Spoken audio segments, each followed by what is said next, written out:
Hi everyone, कैसे हैं आप लोग। So guys, welcome to all of you at my YouTube channel. And guys, आज का session is going to be very interesting because आज एक ऐसी टर्म के बारे में हम समझेंगे जो आई एम श्योर आप लोगों ने at the time of IPO बहुत बार सुनी होगी, बट आप लोगों को मालूम नहीं होगा कि वो टर्म क्या है और एक्चुअल में उस टर्म का रेलेवेंस क्या है। And that term is GMP, that is grey market premium. So guys, आज के इस वीडियो के अंदर हम बहुत डिटेल में इस पर बात करने जा रहे हैं।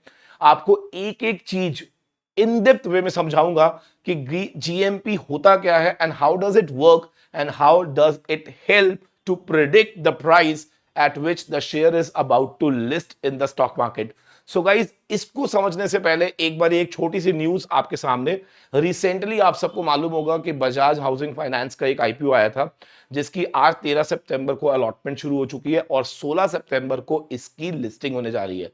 सो गाइज, ये जो आईपीओ आया था, इसका जो प्राइस बैंड था दैट वाज फ्रॉम 66 टू 70। और अगर हम इसके अंदर न्यूज की बात करते हैं तो अगर आप ध्यान से देखो तो ये एक न्यूज आ रही है कि Bajaj housing finance share listing date and time, GMP signals mega listing gains. See क्या होता है, मुझे ऐसा लगता है कि being professionally qualified people, we should know the financial terms.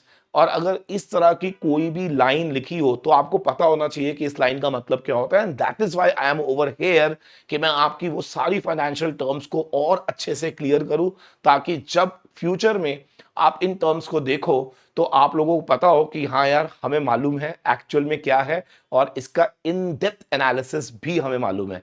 तो आइए समझते हैं कि यहां पर जीएमपी का क्या मतलब है। यहां पे एक लाइन लिखी हुई है, GMP signals mega listing gain. Now what does it mean? इस लाइन का मतलब क्या है, इसी चीज को हम आज के इस वीडियो के अंदर समझेंगे। तो दोस्तों, सबसे पहले लेट्स अंडरस्टैंड, बहुत डिटेल में हम लोग बात करेंगे।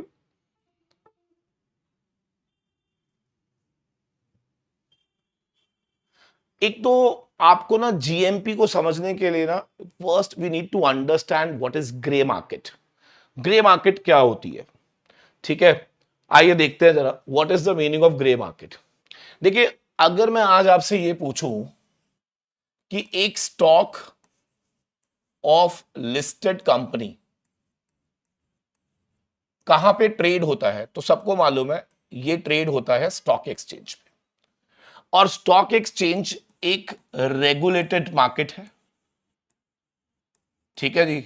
स्टॉक एक्सचेंज एक कंप्लीटली रेगुलेटेड मार्केट है and it is being regulated by SEBI, everybody knows. Okay, लेकिन अगर मैं ये कहूं कि एक कंपनी जो है, जो कि फिलहाल अनलिस्टेड है and which is about to get list, तो दोस्तों आपके लिए ये एक इंपॉर्टेंट चीज समझनी बहुत जरूरी है कि अनलिस्टेड कंपनीज जिसकी फिलहाल लिस्टिंग होने वाली है, इसके शेयर्स की भी ट्रेडिंग होती है।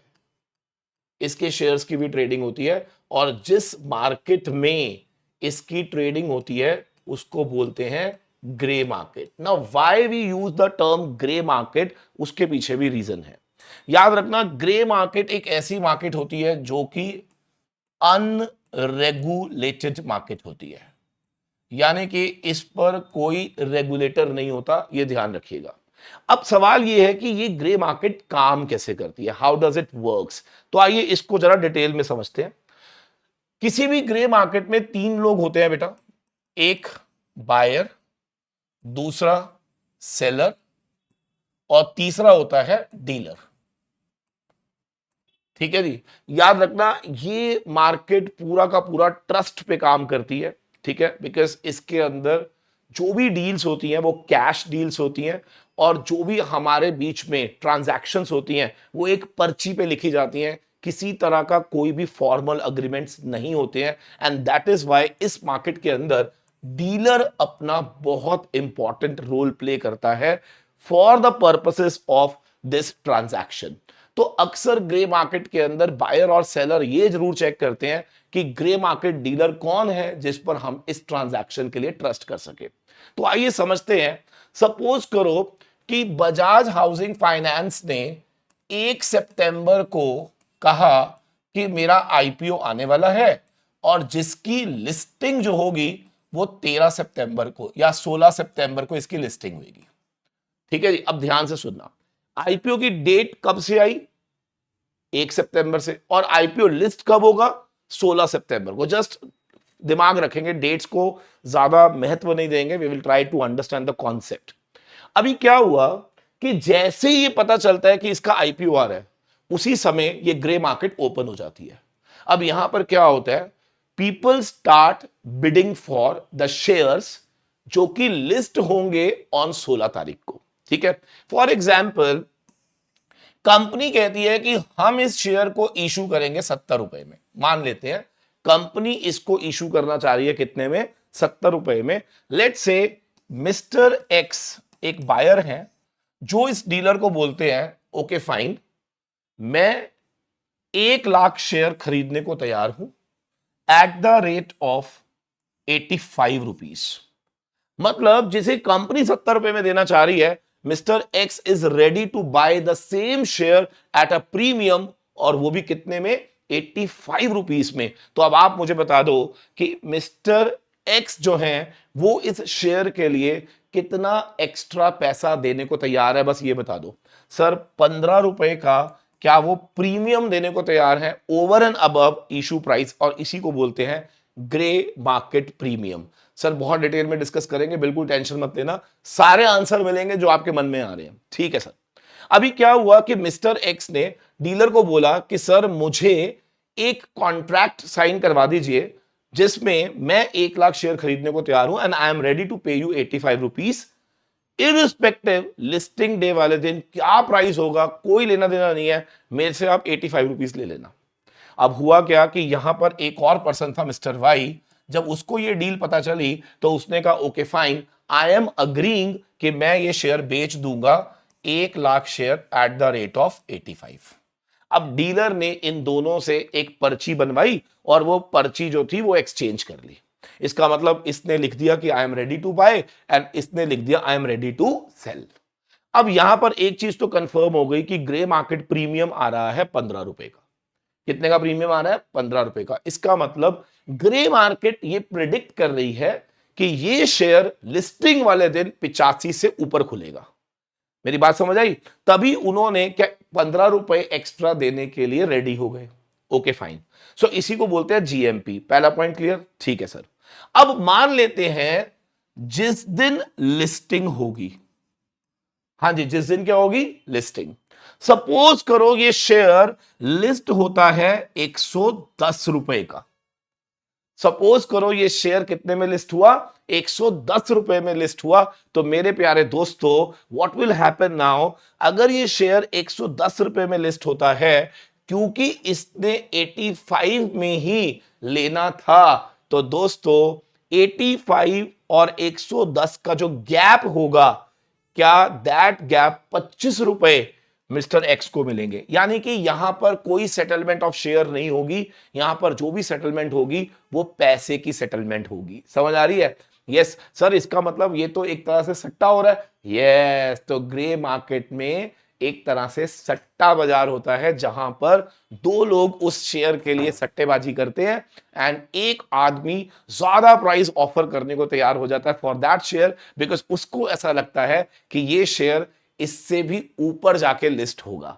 I hope everybody is clear now, very good. और ऐसे में मिस्टर वाई जिसने अग्री करा था टू सेल एट 85 रुपीज, क्या उसको 25 रुपीज पर शेयर का लॉस हो गया?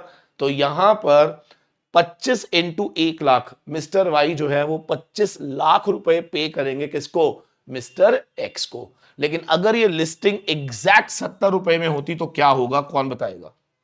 अगर ये लिस्टिंग उस दिन 70 रुपए में ही होती तो what will happen?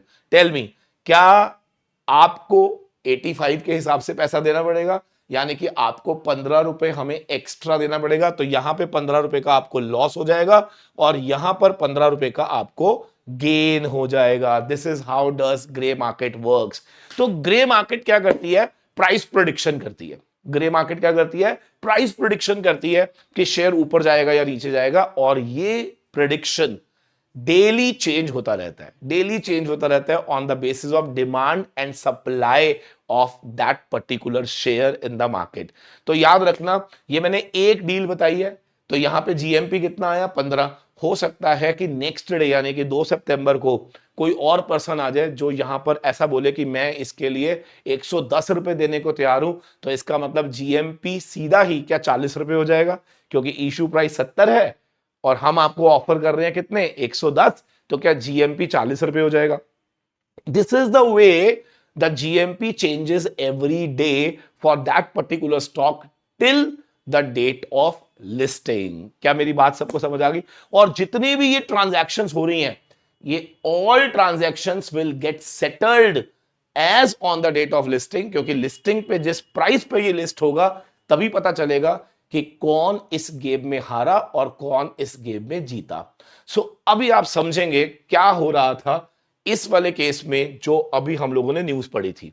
So what was happening in that news, अगर आप ध्यान से उस न्यूज को पढ़ें तो उस न्यूज में यह लिखा हुआ था कि इस स्टॉक का जीएमपी सिग्नल कर रहा था मेगा लिस्टिंग गेन, क्योंकि इसका जीएमपी जो है वो 110% यानी कि जो प्रीमियम है वो 110% चल रहा है। इसका मतलब जितने भी ग्रे मार्केट में लोग ट्रांजैक्ट कर रहे हैं, दे आर रेडी टू पे 110% extra over the issue price, over the issue price. अब आप सोच के देखो, जीएमपी में जो ग्रे मार्केट में जो काम करने वाले लोग हैं वो बहुत एक्सपर्ट लोग होते हैं, हमारे जैसे आपके जैसे छोटे लोग नहीं होते। तो क्या उन लोगों का प्राइस प्रेडिक्शन बहुत सॉलिड होता होगा? यस और no? And that is why most of the time ये देखा गया है कि जिस प्रीमियम पे जीएमपी चल रहा होता है ऑलमोस्ट उसी के आसपास ही लिस्टिंग होती है उस शेयर की। क्या मेरी बात समझ आई? सो यहां पर जीएमपी ये कह रहा है कि 110% ऊपर खुलेगा शेयर, जो कि इन्वेस्टर्स का पैसा डबल कर देगा, जिनका इस आईपीओ के अंदर एप्लीकेशन एक्सेप्ट होगा, जिनको अलॉटमेंट होगी, उनकी लॉटरी लगने वाली है इस स्टॉक के अंदर, दैट इज फॉर श्योर। अब एक बच्चा कहता है सर आर यू श्योर कि ये इतने पे ही खुलेगा? No no no no, I never said this, please try to understand. मैंने कहा ग्रे मार्केट प्रीमियम कुछ एक सेगमेंट ऑफ पीपल का एक्सपेक्टेशंस है, लेकिन क्योंकि वो बड़े लोग हैं और मार्केट को कंट्रोल करते हैं, तो इसीलिए उम्मीद यही जताई जाती है कि लिस्टिंग उसके आजू बाजू ही होगी, राइट? लेकिन ऐसा बिल्कुल जरूरी नहीं है, लिस्टिंग उससे ऊपर भी खुल सकती है और लिस्टिंग उसके नीचे भी खुल सकती है। ये ध्यान रखिएगा, बिल्कुल जरूरी नहीं होता कि जितना प्रीमियम चल रहा है उतना ऊपर खुलेगा ही खुलेगा। तो अगर मैं इस स्टॉक की बात करूंगा ना, तो अगर हम इस स्टॉक की बात करेंगे तो बजाज हाउसिंग फाइनेंस के अंदर ये एक्सपेक्टेशंस लगाई जा रही है, क्योंकि वैसे भी ये बहुत बड़ा ओवर सब्सक्राइब्ड हुआ है ना? तो अगर आप देखोगे तो 77 रुपीस का जीएमपी प्रीमियम चल रहा है। आप समझ रहे हैं, 70 रुपए का इशू प्राइस था, 77 रुपए का जीएमपी प्रीमियम यानी कि 110%। तो आप समझो क्या 147 पे इसके खुलने के चांसेस है। तो 16 सितंबर को जरूर देखिएगा क्या वाकई में ही ये स्टॉक 147 पे खुला या उससे नीचे खुला या उससे भी ज्यादा खुला। आई एम श्योर तब आपको ये वीडियो बहुत अच्छी समझ आएगी। Till then good bye, thank you very much, God bless you all. मिलते हैं आपसे नेक्स्ट वीडियो में बहुत जल्द।